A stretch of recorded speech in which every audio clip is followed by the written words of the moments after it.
Bismillahirrahmanirrahim. Assalamualaikum warahmatullahi wabarakatuh. Ahlan wa sahlan wa marhaban bikum fi qanati Fudilat Lughatil Arabiyyah. Jumpa lagi dengan channel Kepo Bahasa Arab, tempatnya belajar bahasa Arab mudah, asik dan menyenangkan. Pada video kali ini kita akan kembali melanjutkan belajar bahasa Arab dari nol pada pertemuan yang ke-7 ya. Nah, di pertemuan yang ke-7 ini kita akan membahas tentang pembagian isim ditinjau dari jumlahnya. Baik, seperti apa pembahasannya, teman-teman bisa menyaksikan sampai akhir video. Nah, perhatikan di sini aqsamul ismi, pembagian kata ditinjau dari bentuk jumlahnya itu dibagi menjadi 3 bagian ya. Nah, yang pertama apa? Yang pertama adalah mufradun ya. Bentuk tunggal atau bentuk satu ya. Kemudian yang kedua adalah musanna, bentuk dua atau bentuk ganda. Kemudian yang ketiga adalah jam atau jamak atau bentuk banyak ya. Jadi kalau dalam bahasa Arab dua ya belum bisa dikatakan bentuk banyak kecuali 3 dan seterusnya itu sudah dikatakan jamak banyak ya. Nah, untuk jamak ini dibagi menjadi 3 juga ya, 3 bagian. Yang pertama adalah jam'ul muzakkari salimu, jamak untuk laki-laki, untuk kata benda laki-laki ya, ada jamaknya. Nanti kita akan bahas ya. Kemudian yang kedua adalah jam'ul muannatsis salimu, jamak untuk perempuan. Ya, apa saja nanti kita akan bahas juga ya. Kemudian yang ketiga adalah jam'ut taksir, jamak taksir. Nah, di pertemuan kali ini kita akan bahas 2 pembahasan dulu ya, biar tidak terlalu panjang pembahasannya. Yang pertama adalah ismul mufrad, bentuk tunggal atau bentuk satu. Kemudian yang kedua adalah ismul musanna, bentuk ganda atau bentuk 2 ya. Jadi 2 pembahasan ini kita akan bahas pada pertemuan yang ke-7 ini. Nah, untuk jamak nanti kita bahas di pertemuan yang ke-8 insyaallah. Baik, kita lanjut saja di pembahasan yang pertama, al-ismul mufrad, kata tunggal atau bentuk satu ya. Nah, dalam ilmu nahwu apa sih ismul mufrad itu? Nah, di sini disebutkan al-ismul mufradu huwa, isim mufrad adalah madalla ala wahidin, apa yang menunjukkan satu atau menunjukkan bentuk satu atau tunggal ya. Jadi mufrad itu bentuk tunggal, bentuk satu. Nah, dalam kata benda biasanya mufrad itu adalah asal kata. Nah, nanti dari mufrad itu berubah menjadi musanna dan bentuk jamak. Nah, perhatikan di sini kita berikan contoh, misalkan baitun, sebuah rumah. Nah, ini adalah dasar dari kata baitun. Nanti kalau misalkan kita buat dalam bentuk 2 rumah, 3 rumah, dan seterusnya, nanti kita akan bahas seperti itu. Nah, kemudian contoh yang kedua di sini adalah daftarun, sebuah buku catatan. Maksudnya hanya satu ya, buku catatannya. Baitun hanya satu rumahnya ya. Nah, kemudian contoh yang ketiga adalah waladun, seorang anak laki-laki. Nah, untuk bentuk tunggal, apakah itu dari kata benda atau mungkin nama hewan, misalkan baqaratun, sapi, atau mungkin nama orang, misalkan Ahmadun, atau waladun, seorang anak laki-laki, atau misalkan ustadzun, seorang guru, satu orang. Nah, misalkan di contoh di mufrad ini, di bentuk satu ini kita rubah, misalkan 2 rumah, atau 2 buku catatan, atau 2 orang anak. Bagaimana cara merubahnya? Nah, sekarang kita akan masuk pembahasan pada ismul musanna ya, bentuk ganda atau bentuk 2 ya. Nah, perhatikan di sini. Al-ismul musanna, kata ganda atau bentuk 2 ya. Nah, pengertian dalam bahasa ilmu nahwu itu apa sih? Nah, di sini disebutkan al-ismul musanna huwa, isim musanna adalah madalla ala isnain. Jadi apa yang menunjukkan bentuk 2 atau ganda ya.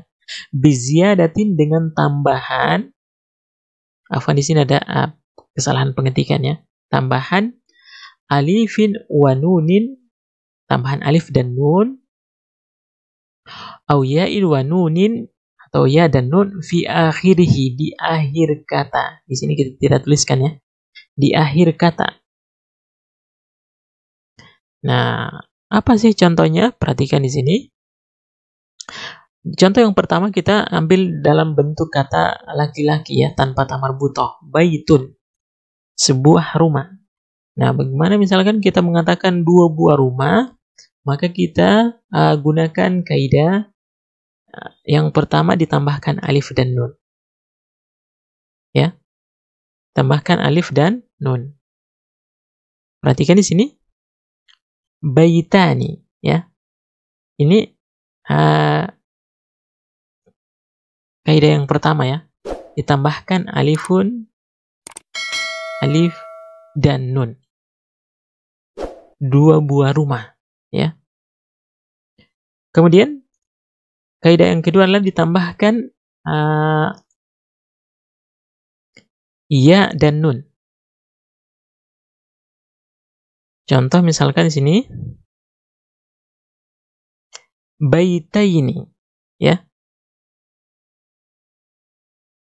Baitaini, dua buah rumah. Jadi dua kaidah ya, atau dua cara kita membuat isim musanna, ditambahkan alif dan nun atau ya dan nun. Nah, kemudian timbul pertanyaan kepada kita, apakah dua perubahan ini maknanya berbeda? Tentu maknanya tidak ada perbedaan ya. Sama-sama artinya dua buah rumah.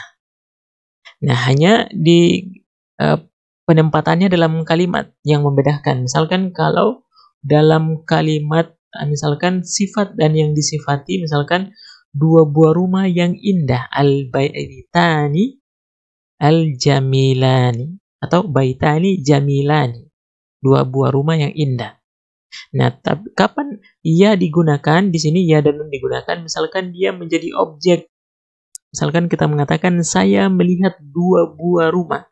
Nah, dua buah rumah ini kan objeknya dari kata kerja melihat dua buah rumah.